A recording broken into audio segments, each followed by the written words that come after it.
আজকে তোমরা দেখছো, সারা পৃথিবী দেখছে, একজন 33 বছর বয়সের যুবক, এই যুবক ইমানদার ছিল।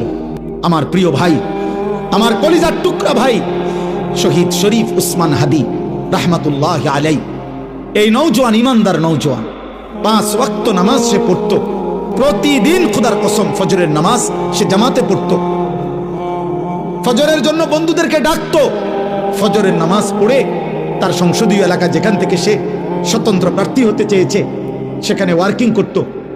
যেদিন গুলিবিদ্ধ হয়েছে সেদিন তো সে জুমার নামাজ পড়ে আল্লাহকে সেজদা দিয়ে মসজিদ থেকে বাইর হয়েছে। এর কিছুক্ষণের মধ্যেই সে গুলিবিদ্ধ হয়েছে। সে হাফেজে কোরআন ছিল, তার বাবা আলেম ছিলেন, তার বড় ভাই আলেম, সে মাদ্রাসার ছাত্র ছিল।